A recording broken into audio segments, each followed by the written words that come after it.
Some of you may remember, may be aware, but for those who don't know, this little reading stand is very special, a special meaning, and I am grateful to my teachers, both to Rabbi Bruce Lustig, who has been joining us throughout our high holiday services, and we're thrilled that he is here with us, who a number of years ago suggested this as to make the bima more accessible for those of us who might be vertically challenged, and turned to our dear friend, Rabbi Joshua Haberman of blessed memory, and this was his reading stand. And so I know that I always stand on the shoulders of those who came before me, and honored to do so, and to channel them along with all of our colleagues.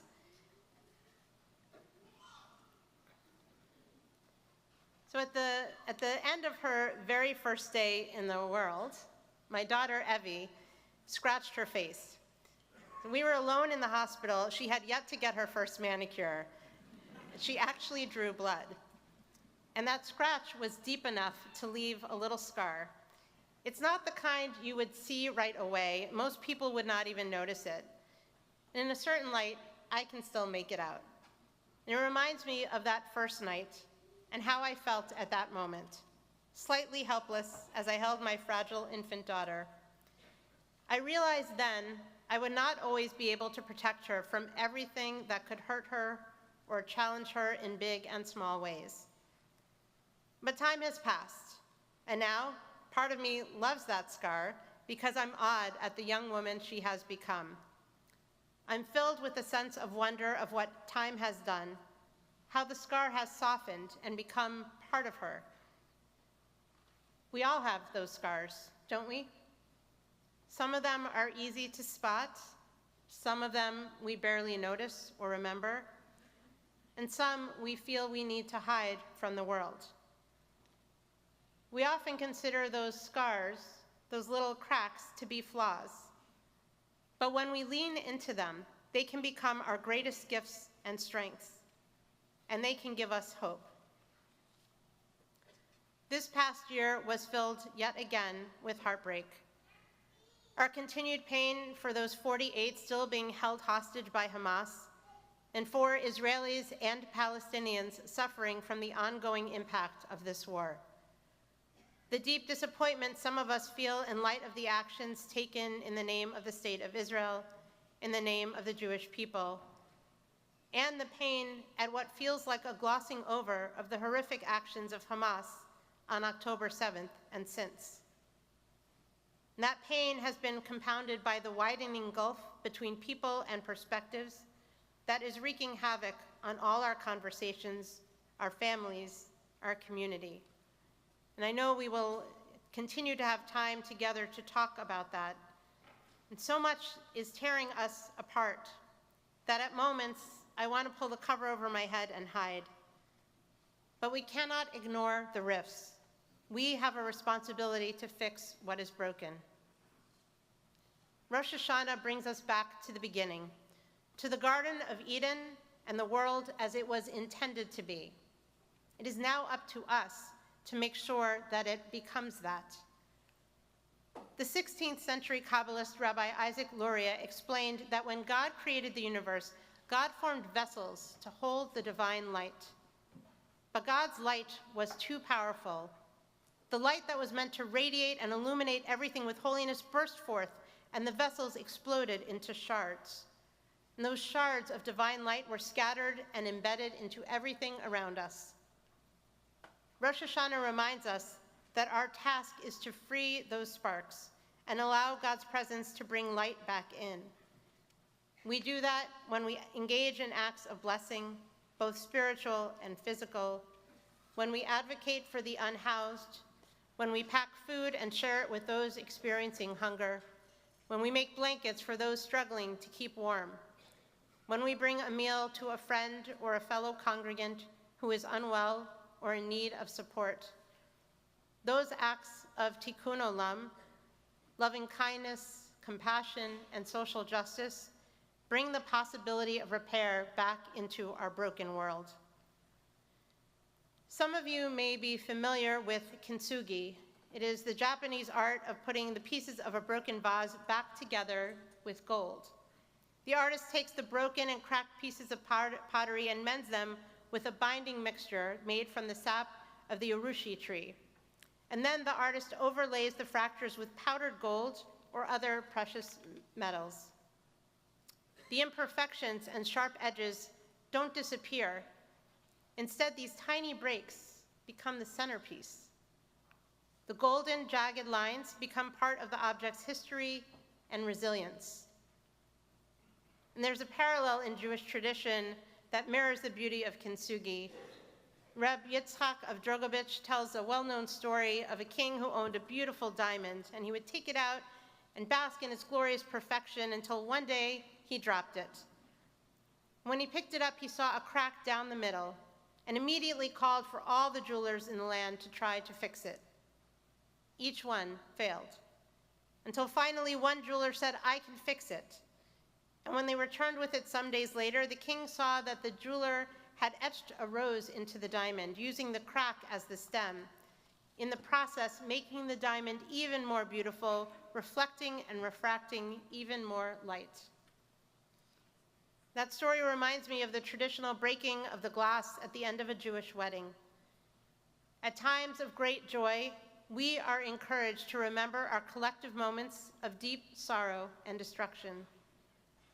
That action symbolizes the imperfections of life, the fragility of love, and the hope for future rebuilding and even peace. And there's now a newer tradition that encourages us to take the broken pieces of glass that have just been broken at the end of the wedding and to put them back together again, and to create and enhance a ritual object, like a mezuzah, or candlesticks, or the stem of a Kiddush cup. It reminds us of our obligation to repair the world. The concept of tikkun olam rests on the teaching that nothing is irreparable, that we must hold on to hope even when all else is shattered. We are God's promise that the broken pieces can be put back together. And those broken pieces are a metaphor for the many things that feel out of control and overwhelming right now. It becomes easy to catastrophize, and something that can be helpful and powerful in these moments is focusing on the things we do have control over, whether that is letting someone merge into our lane of traffic. I know it's hard. Taking action for an issue in which you believe, or simply grilling a steak to perfection. These moments that enable us to gain a sense of control can help to fortify those moments of hope. Rabbi Jonathan Sachs teaches that to be a Jew is to be an agent of hope. Every ritual, every command, every act of kindness is a protest against despair.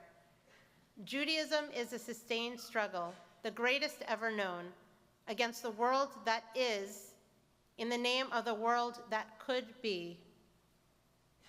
The world that could be. Right now, the world as it could be feels so out of reach, maybe even impossible. When so many in our community have lost their jobs, when so many we know live in fear for their safety, when hatred and violence are brought right to our doorstep. When Sarah Milgram and Yaron Lashinsky of blessed memory were killed in front of the Capitol Jewish Museum, that didn't just happen somewhere out there. It happened to us.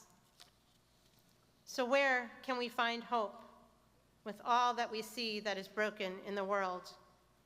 Where are the broken pieces we need to mend? Where is the goal to fill the cracks and fissures in our lives, in our relationships, in our community? The gold is in the friends and the allies who come and stand with us in those moments that shake our foundations. The Shabbat after the shooting at the Capitol Jewish Museum, we welcomed our neighbors, Bishop Marian Buddy and Dr. Akbar Ahmed, to Washington Hebrew to speak at Friday night services to our confirmation class and families about hope for the future. The gold is in our young people who embrace their Judaism, like the campers and staff at URJ Camp Harlem, where this summer I experienced the power of acceptance and commitment and what is possible when we love, respect, and listen to each other, even as we allow space for disparate views. The initial group of Israeli staff had traveled to camp before the war with Iran began. And then the airports closed, there were no flights, and so most of the Israeli counselors arrived the day after the campers arrived. And the entire camp lined the roads and everyone was yelling, "Welcome home." Everyone, regardless of their views on Israel and Zionism. They embraced them. They sang Am Yisrael Chai. And one Israeli said to me, "At a time when we are hated everywhere, when we don't know how we'll be received, when we anticipate people will react negatively when we say we are Israeli or when we say we are Jews, we came here and we felt embraced by love. We're experiencing so little of that right now." And on my first Shabbat at camp, I noticed a heightened level of joy and energy. It was pure, unbridled. I was mesmerized. I wish we could bottle up that energy. Jewish joy and Jewish pride help us rise. Each of us is a vessel, like those glass containers that existed when God formed the universe. Imagine that life has deposited dirt around the glass that is our lamp, our vessel. And today we begin to clean that glass so that we can see the light again. Brokenness is never the end. All of existence was created out of chaos. The Israelites rose from slavery. The Jewish people have risen again and again after multiple exiles. Rising is woven into our spiritual DNA, and rising requires hope. Hope, as Rabbi Jonathan Sachs taught, is not optimism. Optimism is the belief that things will get better. Hope is the belief that we can make things better. Our hearts have been broken over and over this year. But Rabbi Nachman of Breslov taught that there is nothing so whole as a broken heart, which makes me think again of that Japanese art of kintsugi and of this lovely observation about relationships from Kate Schultz in a recent New York Times tiny love story. Love is not the absence of fracture. It is the decision to rebuild on cracked ground. We rose and we rise, shaken but together. This moment in the Jewish calendar teaches us that leaning into the cracks instead of avoiding the conversation could help us move forward together. It reminds us that hope is the possibility and promise that we can renew ourselves and our relationships, that we can put those pieces back together again, that we can rebuild on cracked and broken ground. Washington Hebrew has been in this community for over 173 years. We are still here because we have been able to adapt to the needs of the moment. At times of celebration, we've brought joy and hope, and in turbulent times, we've collected a few scars. They remind us how strong our community is, which prepares us for an uncertain future. Our roots anchor us. And the Baal Shem Tov taught, forget your roots, and you will forget your soul. Remember your roots, and you will find your wings. This year, may we draw strength from our roots, our heritage, our stories, our scars, our faith, our community. May we rise with hope and resilience, daring to believe in the possibility of renewal. And together, may we make the world as it could be, our reality. Ken Yehi Ratzon. May that be God's will. Amen.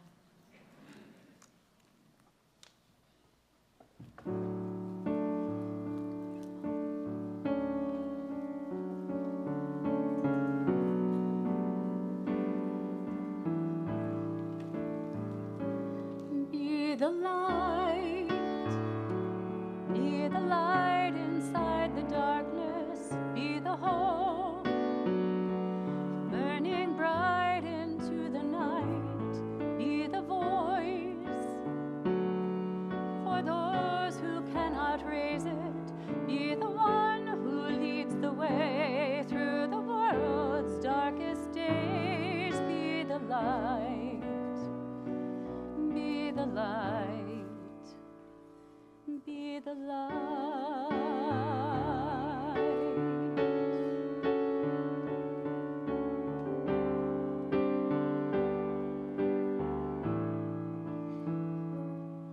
When days feel long and all that's left inside you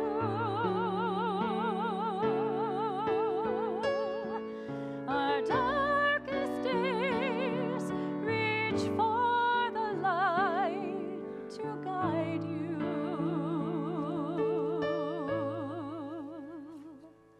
The miracle of change begins with sparks of light we find within that shine.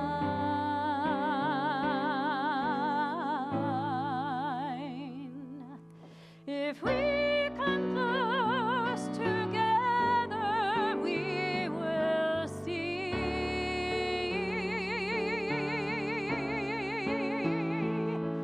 a people strong, a shared humanity,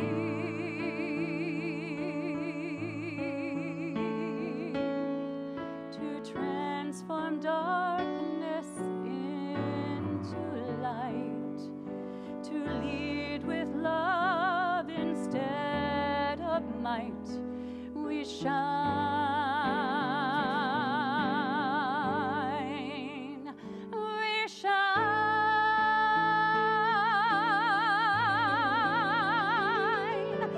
Be the light inside the darkness. Be the hope burning bright into the night. Be the voice for those who cannot raise it. Be the one who leads the way through the world's darkest days. Be the light. Be the light.